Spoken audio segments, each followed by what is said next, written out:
This is my A2 Media evaluation, and the first question is, in what ways does your media products use, develop, or challenge forms and conventions in real media products? So, documentaries can be defined in terms of conventions in a lot of manners, and I feel that these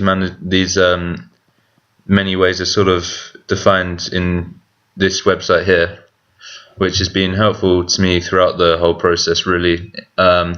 It's sort of given me an idea as to how I can define my documentary. It's given me a lot of tips as to how I can present the documentary in terms of conventions, because there's so many different elements to expository documentaries to explore, which is my sort of type of documentary, which I think probably suits the documentary the most. So, as you can see here, it's like a blog post kind of thing. So you've got poetic documentaries, which are kind of a very unconventional type of documentary. It goes against all the different types, because there's a lot of different. It's very odd. There's a lot of different shots which sort of could fit into any category. Here's expository documentaries. So these speak directly to the viewer. As you can see, there's a sort of voice of God thing to it, which will be touched upon in a bit.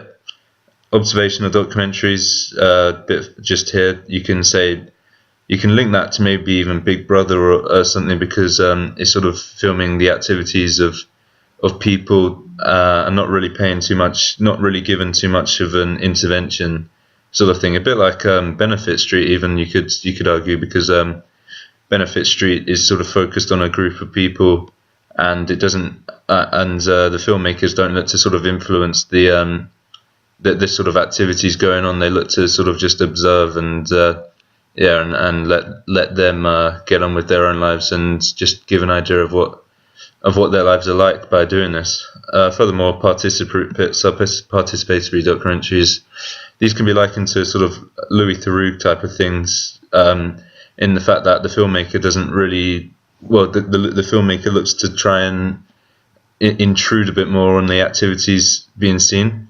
There's a lot of different conventions to this, such as the filmmaker conducts in interviews rather than interviews just going on. Compared to what you'd see in an expository documentary, where an interview would be going on and the filmmaker wouldn't be seen. In this case, the filmmaker would be seen doing the interview. Often they're impromptu as well. They could just happen. Like the filmmaker might be exploring somewhere, as you've seen in Louis Theroux documentaries, and then he ends up conducting an interview with someone he's met along the way. And then there's reflexive documentaries here, and performative documentaries, which are just two other different types. So, as you can see, there's a lot of different types of documentary, and there are so many different ways as to how you can define each of these types. Okay, so next is my particular type of documentary, which is expository documentaries, and there are a lot of conventions which sort of epitomize a typical one. So there's the commentator, a voice of God, and these tend to be tend to offer the main opinions as to what the documentary is sort of based on. They can be quite commanding, and they often only really give one point of view. So and normally they sort of try and influence the viewer. There's facts as well, which goes in with the whole informative documentary sort of thing, as well as opinions, which is offered through interviews, which is another convention. This is used often to progress the narrative. A lot of persuasive techniques, which has been touched upon with the commentator, voice of God sort of thing, and this can be sort of done through sort of interviewing people who only really offer one point of view, offer a particular perspective, and rhetorical questions which sort of allow which sort of intrigue the viewer, because they're able to think about the sort of topic more. The idea of documentary sort of given a sort of point of view to the viewer is kind of common, really, because especially in expository documentaries, because often it's about a certain topic and a particular point of view is often being given. So therefore, they look to sort of enforce this point of view, and this is often effectively done with most of these techniques.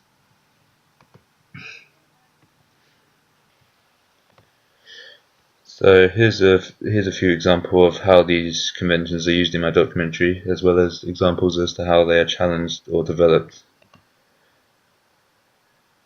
So I used commentary. This was in order to provide an informative element to the documentary.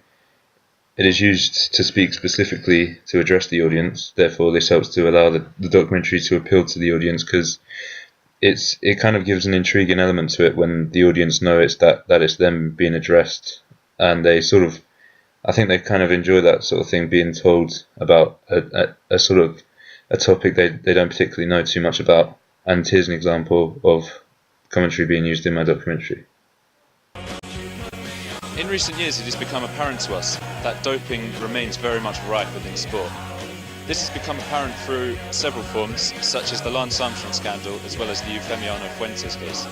And in addition to this, we have interviews.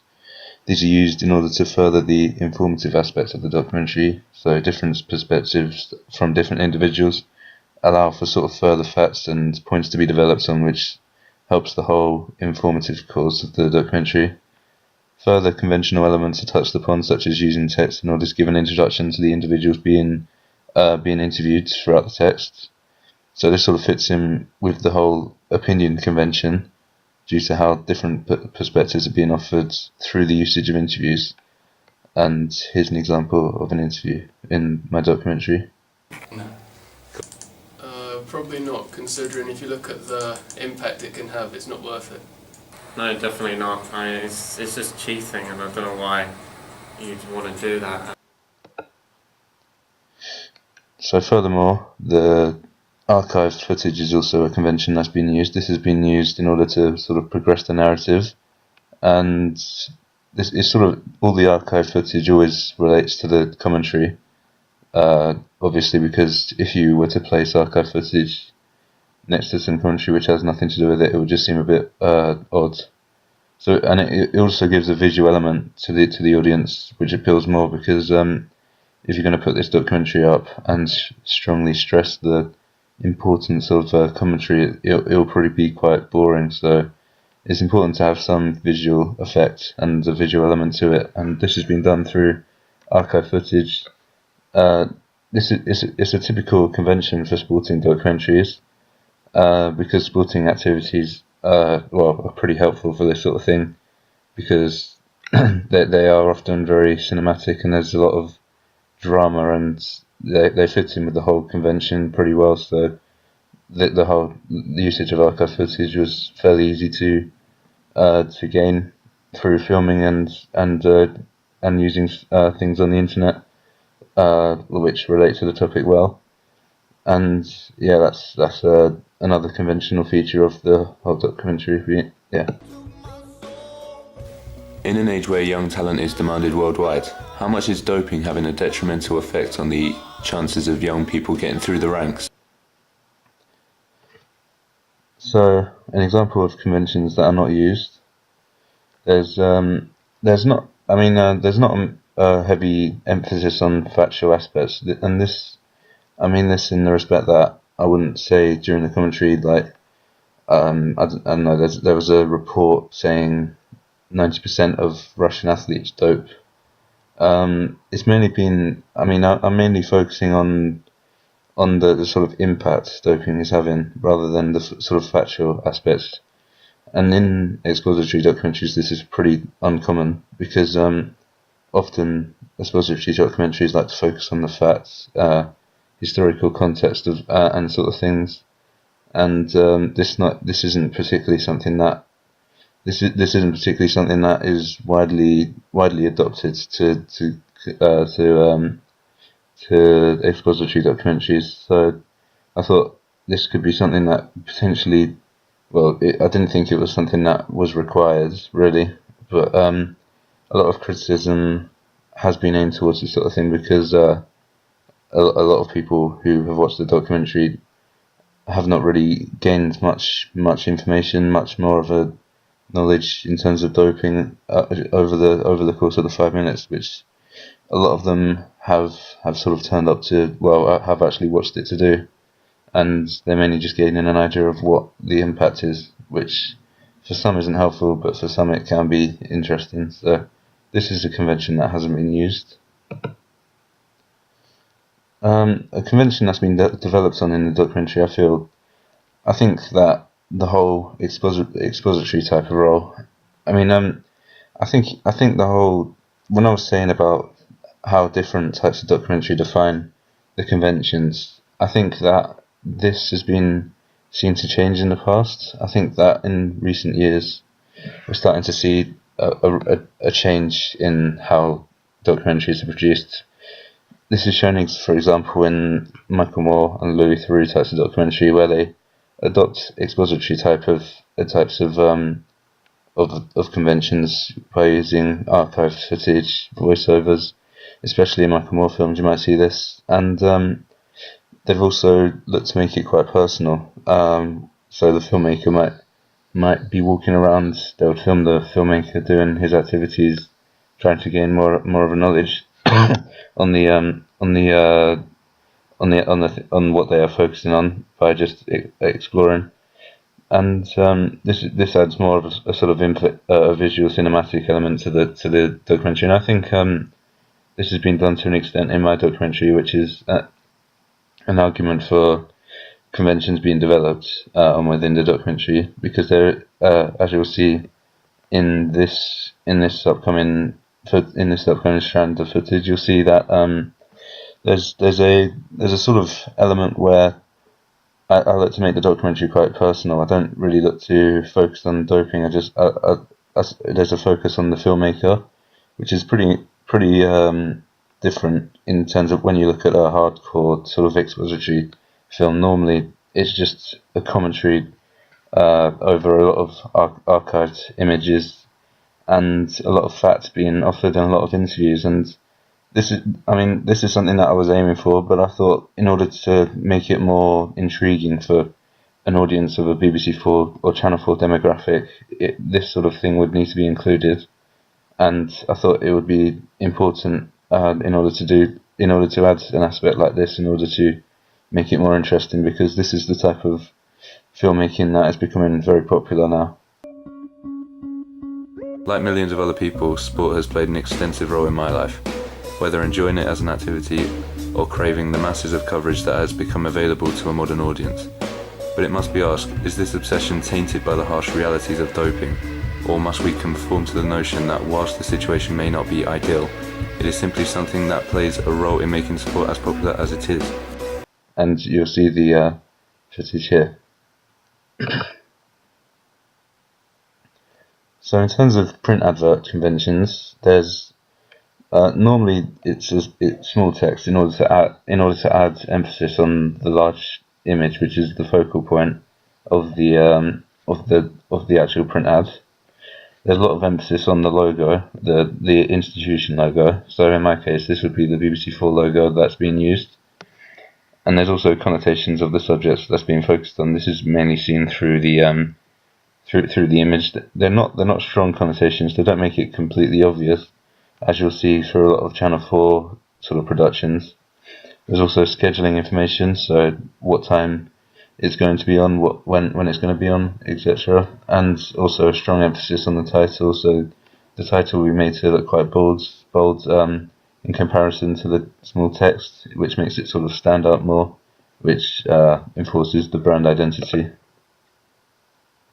So my print advert conventions, as you can see here, there's the scheduling information. So documentary by Ben Chapman, Monday 9 PM. That's the scheduling information aspect, and it's in a smaller font compared to the title here.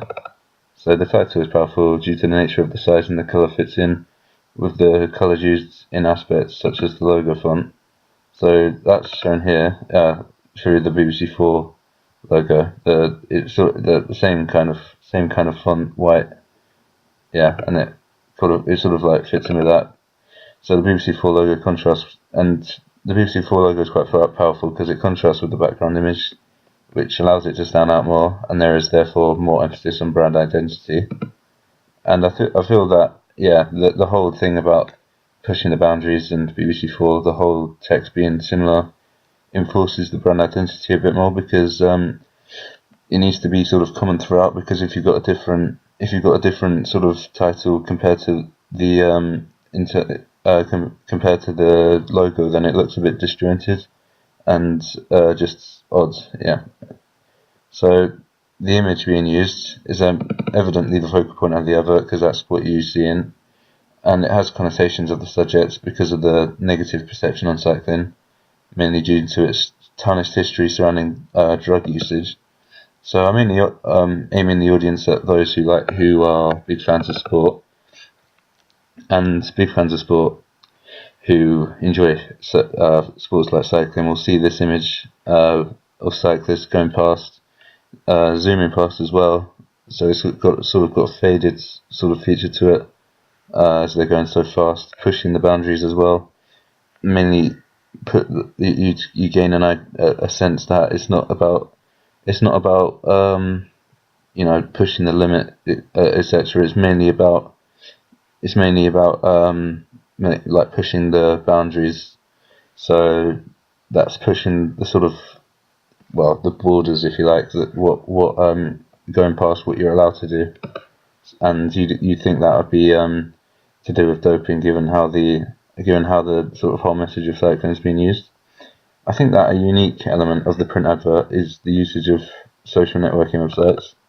So when it comes to documentary print adverts, they're not commonly used, especially through big institutions such as BBC4 and Channel 4.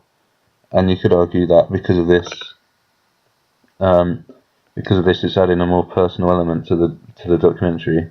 Well, because it's sort of enforcing the idea that the audience that I'm hoping to get the audience involved, and hoping to gain their opinions, and hoping to gain overall a sense of audience participation in the documentary. So yeah, in terms of the other ancillaries I was doing, radio advert conventions. So the duration of the advert tends to be around 40 seconds. This is something that has been adhered to in my advert due to how a longer advert may be deemed as oversaturation. So most adverts you'll hear will be around the 40-second mark, and yeah, this is something that I've done in my documentary. And the voiceover is also the same voiceover in the documentary, as you'll see in the upcoming clip. But just after this, this is done in order to develop a brand identity, as a lack of cohesion across the three productions, which are my two ancillary tasks in the main documentary production, leads to a sort of sense of isolation in each product, and this sort of, well, it makes the whole production seem disjointed, and there wouldn't be much sort of, no cohesion. It gives an idea that maybe you might see the documentary and you won't think it's any way related to the print advert that you've seen based on it. As desperation for success in sport reaches to new extremes, just how far are athletes willing to go in order to gain an edge? So as you can see, there is still a large amount of contemporary issues which doping authorities are looking to contend with. But how are institutions such as the World Anti-Doping Agency looking to deal with these issues? So, and yeah, in accordance with the conventions of a radio advert that is based on advertising a documentary, key issues that the documentary production addresses are mentioned in the advert. This is done in order to intrigue the audience, as they feel more compelled to watch the documentary if the topics mentioned are of particular interest to them. The issues addressed are asserted through rhetorical questions in order to encourage the audience to think, which further intrigues them to watch the documentary. So it's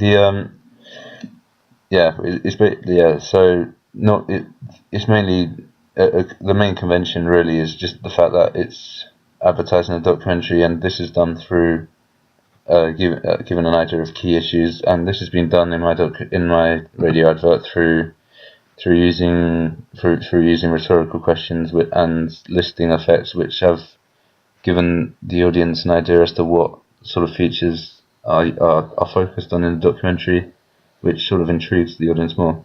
How is it being tackled? What effect is it having on the next generation? What are the consequences? So, a potential example as to how conventions have not been adhered to is the fact that intertextuality has been used. Yes or no? Did you ever take banned substances to enhance your cycling performance? Yes. And this is shown at the beginning of the documentary and at certain points throughout, or the radio advert rather, and certain points throughout. So a familiar sort of event such as the Lance Armstrong confession of his doping past to Oprah Winfrey is used at the start of the documentary because I think that this is a very powerful moment. This is when people think of doping in sport, this is a moment that people think back to because Lance Armstrong was such a big figure within sport, and to think that his achievements in the end turned out to be fraudulent were shocking to a lot of people, even people who weren't particularly interested in sport or cycling in particular. So it's quite So I thought that this could be quite a powerful sort of way to start the documentary, as everyone recognises the event and therefore they'd be compelled to sort of listen to what is being said about it. So, in terms of conventions of sporting products, it was important to sort of feature. Well, a lot of sporting products mainly tend to sort of adhere to the conventions of just a normal documentary, but there are smaller sort of sub conventions, if you like. So it is important. Yeah. So it's important to look at the conventions of sporting products, but I think the main one really is using archive footage, which is obviously an aspect of expository documentaries, but this is mainly because filmmakers of these type of films that are based in sport like to exploit the cinematic effects that you can gain from sporting events. Because this is mainly because it intrigues the audience, especially those interested in sport, because they are sort of familiar with the sort of things that are taking place.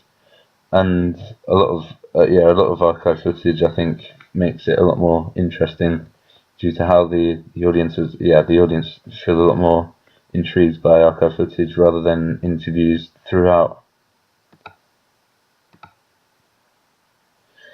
So yeah, overall, conventions are incredibly important because they are often they are expected by the audience.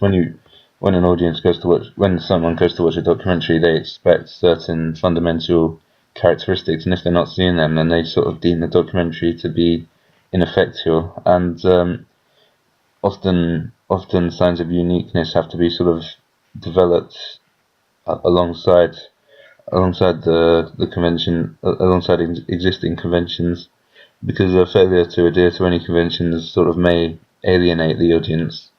Because it's something they're not used to, as well as the fact that the product ends up looking unprofessional. And the reason it looks unprofessional is mainly due to the fact that it's not really fitting in with the sort of the sort of things that an audience would expect from a documentary.